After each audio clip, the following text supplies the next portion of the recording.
بسم اللہ الرحمن الرحیم۔ قرآن پاک کا 17واں پارہ سورہ انبیاء اور سورہ حج پر مشتمل ہے۔ سورہ انبیاء مکی ہے اور سورہ حج مدنی ہے۔ سورہ انبیاء کے 7 رکوع اور 112 آیات ہیں، جبکہ سورہ حج کے 10 رکوع اور 78 آیات ہیں۔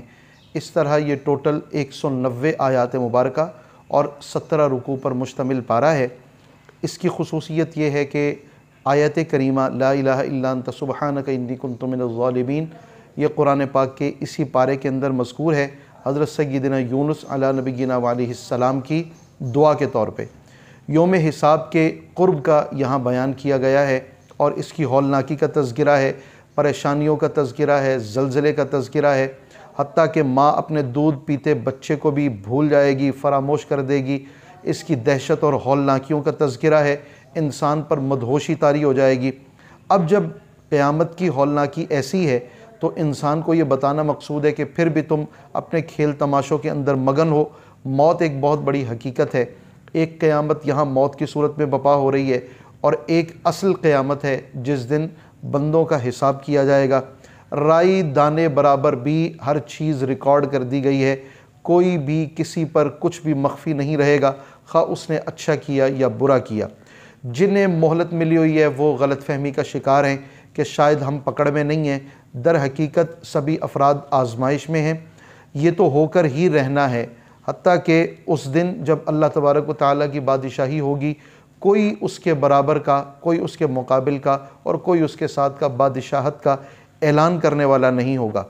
یوم حساب کے اس تذکرے کے ساتھ ساتھ کائنات کے موجد نے کائنات کی حقیقتوں کے متعلق اور اس کی کمال عنایات اور اپنی توجہات جو انسانوں پر کی ہیں اور نعمتوں سے انہیں سرفراز کیا ہے ان کا ذکر ہے۔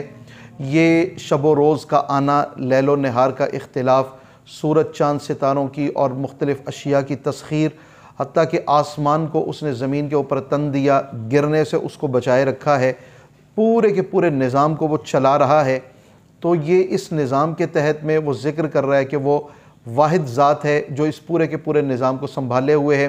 ساتھ ہی اس نے اس پارے کے اندر یہ بھی نقل کیا ہے کہ اگر وہ 2 ہوتے تو یہ سارے کے سارے نظام غیر متوازن ہو جاتے، اس میں فسادات بپا ہوتا، ان کی فکر اور سوچ کے اندر اختلاف ہوتا۔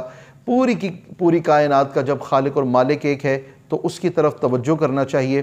بگ بینگ تھیوری کہ یہ کائنات ایک آتشی ہیولہ تھا اور پھر اس میں ایک بہت بڑا دھماکہ ہوا، اس دھماکے کے بعد یہ چھوٹے چھوٹے ٹکڑوں کے اندر تقسیم ہو گئے، چاند، سورج، ستارے، کہکشائیں، یہ سارے کے سارے اسی دھماکے کے روح پذیر ہونے پر اس کے نتائج میں ہی ان کا ظہور پذیر ہوا۔ تو اسے قرآن پاک نے خواہ اس کے ساتھ وہ کس قدر مماثلت ہے اس تھیوری کے ساتھ یا نہیں، اس کو فتق کا نام دیا گیا ہے۔ ہر انسان بھی اپنے وجود کے اندر ایک کائنات رکھتا ہے، تو اس کائنات کو اللہ پاک نے جو مختلف مراحل میں ترتیب دیا، پہلے بالکل ابتدائی طور پر اس کو مٹی سے بنایا گیا، پھر تولیدی مادے سے بنایا گیا، پھر ایک معلق وجود کی صورت میں، پھر اس کے کچھ اعضاء تھے جو کہ یوں محسوس ہوتا تھا کہ جیسے ابھی تخلیق نہیں پائے، پھر کچھ اعضاء یوں محسوس ہوتے جیسے کہ یہ مکمل تخلیق پا چکے ہیں۔ اس طرح سے 5 مختلف مراحل تخلیق انسانی کا اللہ پاک نے ذکر فرمایا۔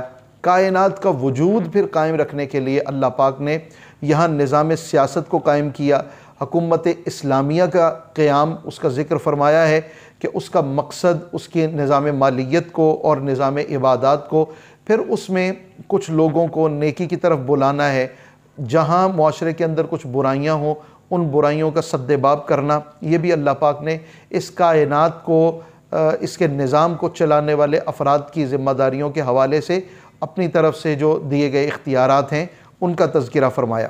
اس پارے کے اندر اگر ہم مختلف احکامات کو دیکھتے ہیں، اللہ پاک نے شاعر اللہ کی تعظیم کے متعلق یہاں تعریف فرمائی ہے، اور اللہ تعالیٰ کی جو نشانیاں ہیں ان کو ہم تعظیم کی نظر سے دیکھیں تو یہ قطعی طور پہ شرک نہیں ہے۔ قرآن پاک کی روح سے طواف کعبہ کا حکم ہے، حلال کو حلال سمجھنے اور حرام کو حرام جاننے، جھوٹی بات سے بچنے کا حکم ہے، عبادت ہے، رکوع ہے، سجدہ ہے، خیر کے کام ہیں، نماز، زکوٰۃ اور اللہ تعالیٰ کی ذات کے ساتھ کامل طور پہ وابستگی اور محبت ہے، اس کے ساتھ جڑ جانا، اللہ پاک نے اس کی ترغیب ارشاد فرمائی، اس کا حکم ارشاد فرمایا۔ اور قربانی کے جانور جن کا تم خون بہاتے ہو، یہ گوشت پوست اگر للہیت سے خالی ہیں تو اللہ کے نزدیک یہ محض گوشت اور خون رہ جاتے ہیں، لیکن اللہ رب العزت کی جو نگاہ ہے وہ تمہارے دلوں کے اوپر ہے۔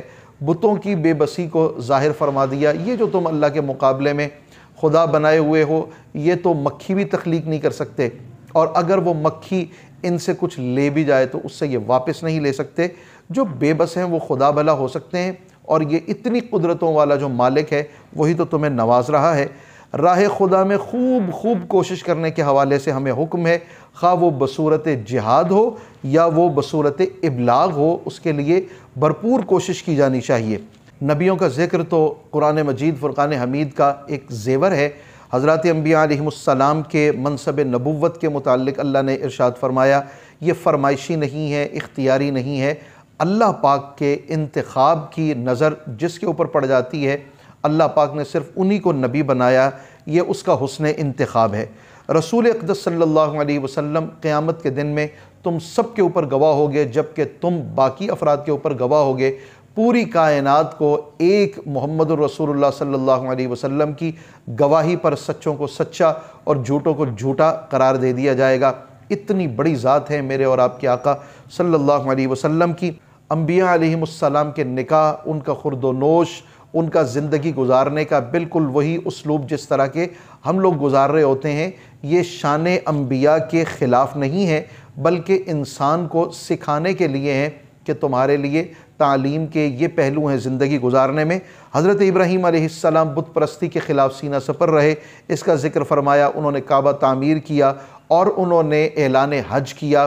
اب جس نے وہ بازگشت سن رکھی ہے، اللہ پاک اتنی ہی مرتبہ ان تمام افراد کو کعبۃ اللہ کی زیارت اور طواف کعبہ کی سعادتیں عطا فرمائے گا، حج بیت اللہ کی سعادتیں عطا فرمائے گا۔ موسیٰ علیہ السلام آگ کی طرف بڑھتے ہیں، وہاں سے آواز آتی ہے کہ میں اللہ ہوں۔ کائنات کے مختلف جو مظاہر ہوتے ہیں یہ اللہ رب العزت کی ذات کا کبھی مظہر بن جاتے ہیں، اللہ جس کو چاہے اپنی ذات کا مظہر بنا دے۔ موسیٰ علیہ السلام پر اللہ پاک کا یہ بہت بڑا کرم، اللہ پاک نے حضرت موسیٰ علیہ السلام کو اپنی ذات کے دیدار سے بصورت نور مشرف فرمایا۔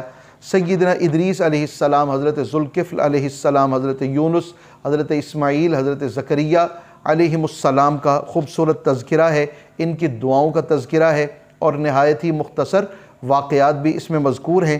اور حضرت یونس علیہ السلام کی وہ مبارک دعا جس کا ہم نے ابتدا میں ذکر کیا ہے، یہ قضائے حاجات کے لیے جس طرح ان کے لیے ایک بہت بڑا ذریعہ بنا، بالکل اسی طرح آج کے افراد لاکھوں نہیں کروڑوں افراد اس سے فائدہ اٹھا چکے ہیں، فائدہ اٹھا رہے ہیں۔ اللہ کا کلام بڑا ہی پر اثر ہے، اللہ کے کلام کے قریب ہونا، اس کی محبت حاصل کرنا اور اس کا فہم حاصل کرنا ہمارے لیے سعادت مندی ہے۔ یہ چند ایک مضامین تھے جو 17ویں پارے کے حوالے سے ہم نے آپ کے سامنے ذکر کیے ہیں۔